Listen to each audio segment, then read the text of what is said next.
the topic of today, which I have selected, is how to select a solvent system and columns for the study of metabolomics. So it's a very basic one which I have taken, but it is very important to know like how exactly there would be a variation with the metabolomics or metabolome studies when it comes to the solvent extraction, solvent system. Okay. So coming to the abstract, like before the introduction, one the topic of this is like the solvent system used for the metabolic extract and for the metabolome studies in a biological sample varies from sample to sample based on the recovery and also for the additive.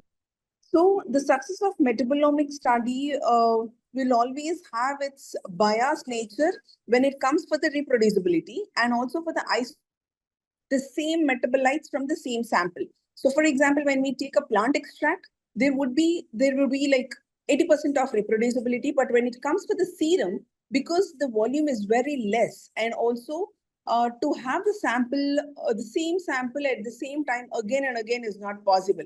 So based on the volume stringency, so the solvent system which we take for the analysis for the metabolome, so that makes a very different. So the solvent system and the column selections plays the important and crucial role for the metabolomic study, which determines the separation of diverse metabolites, influencing the accuracy and comprehensiveness in the results. So a well-chosen column enhances the resolution and also the sensitivity, as it always have that the polarity, and we can't miss out any of the metabolites. So to have a total, at least the maximum data analysis, it is very important to have a proper column and the solvent system. So here we don't have that one size fit for all the solution or the whatever the solvents which is used. So it is very important to have a purpose-driven selection of the solvents, and also it is always important to have a critical impact on the data. So next, omics studies is always a global approach now, where it is of having the genomics, transcriptomics, and proteomics all together. So when it comes for the organic and inorganic phase, so the metabolomics of the LC data, whatever we get it, so it helps for the biomarker analysis, where the data processing makes it very important. So when we go for the data processing, before that, the marker analysis, where the solvents are important. So through the biomarkers, we can go for the screening of the molecules in a different way, like statistics and for different fold changes. So through the biomarkers, we can have the pathway analysis, where we can connect with the proteins which are released or the enzymes which are responsible. And finally, the pathway analysis gives the inhibition and also the manipulative enzyme activity which is seen. Okay, so coming to the methodology, the next slide. The samples are taken and it has been extracted either with the solvent or it is taken directly based on the samples which is used. So after the injection, we get it through the elution happens either with a helic column, C18 or Fi column.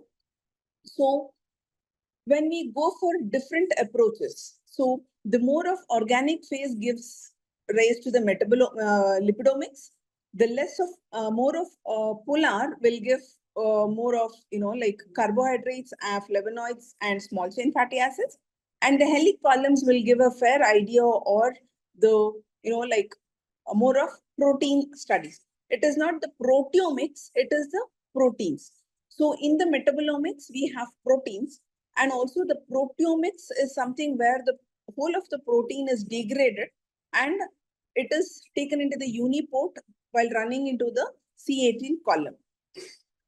So next, coming to the mobile phase composition and polarity, the solvent system will determine the amount of solvent needed to elute for the compound of interest. And the combination of solvent system, it is always like weak solvent with the strong organic solvent. It is either with water, acetonitrile, methanol, or tetrahydrofluoride. So The hydrophobicity of water is 0 because it is hydrophilic in nature. It is of more of indulging in all the molecules. Methanol is 2.6, acetonitrile is 3.1, and tetrahydrofluorine for furan is 4.4. So methanol is having a strong proton donor and a strong proton acceptor in hydrogen bonding, whereas the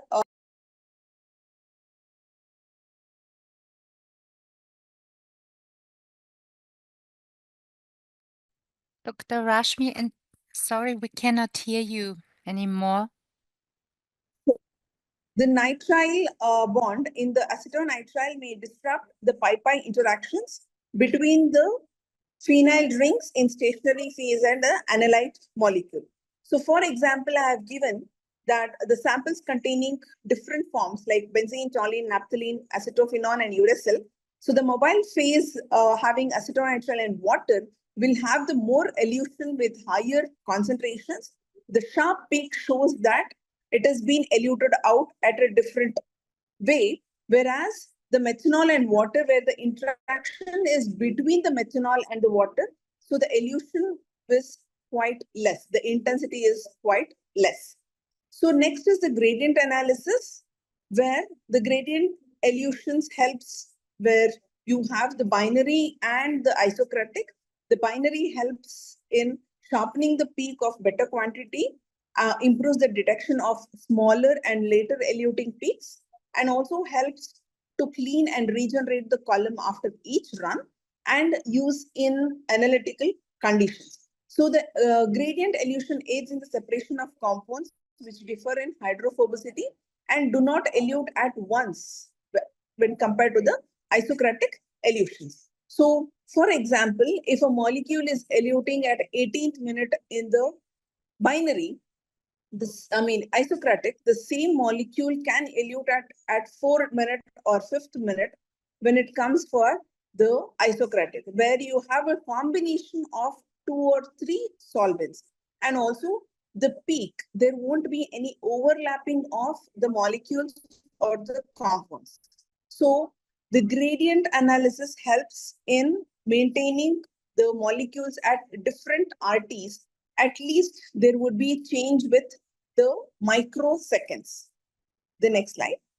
So the gradient slope helps in is an analogs to the solvent strength in isocratic elution that helps in increasing the solvent strength, reducing the analysis time, and also reduces the resolution, decreases the solvent strength, increases the resolution at the cost of increased analysis time, and the solvent strength sometimes affects the selectivity. So that means if the solvents are very strong in holding the molecule without the without allowing the elution, so that becomes like, where the analysis of the analytes won't happen.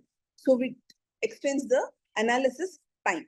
So usually for the protein analysis or proteomics, that is the major reason where the molecules will have pi-pi interactions, that is van der Waals force of attraction between the column, and it takes a longer duration of time for the elutions. So next comes the temperature. So whenever we have the complexity of the molecules, so initially we give the temperature of around 30 to 35 degrees based on the columns, which helps in screening and also the mobile phase selection and the optimization. So higher temperature are investigated when we need to reduce the back pressure, where there won't be any proper interaction of the solvent with the column. And also the temperature helps in complex separations and also the improvement of the chromatogram, and also decrease in the other part of the chromatogram, where there would be a slight change and also there would be the peaks which are generated. So next comes the column selections based on the analyte. There are 4 important columns based on the characteristics: non-polar, polar, aromatic, and basic. So reverse phase C18 and C8 and C4. Polar would be the normal phase, which is known to be helic. Aromatic is the phenyl and biphenyl or the Fi column, and the basic one, that is which runs in the basic pH. It is C18, C8, and biphenyl. So here we also have the carbon load.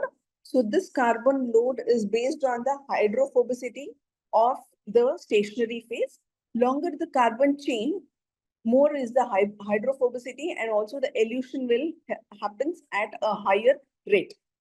So next slide.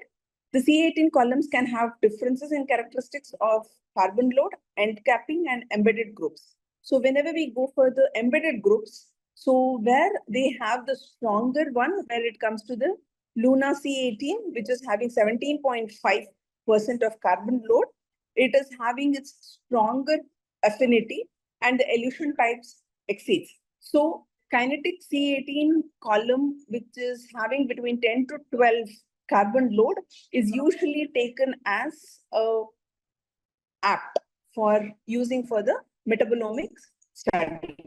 So one such example, if you can see the carbon load and selectivity, which is in the next slide, where the elutions happens with the distinguished peaks of like in the C18 and XBC18. So where the RTs and also the molecules, the analytes can be seen in a distinguished manner without any maximum overlapping.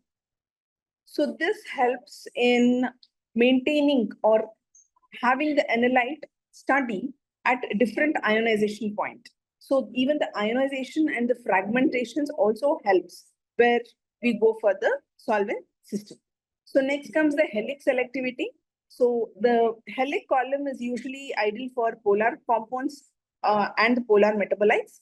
So they have the mobile phase containing higher concentration of organic, and the polar analyte partition between a water-enriched layer of solvent and more hydrophobic mobile phase. That is, the helix column has the affinity of water then compared to the organic. So higher percentage of water is required compared to the acetonitrile water and furan molecules. The helix columns retain a water-enriched layer on surface of the silica, and the partitions which happen between the layers is relatively soluble.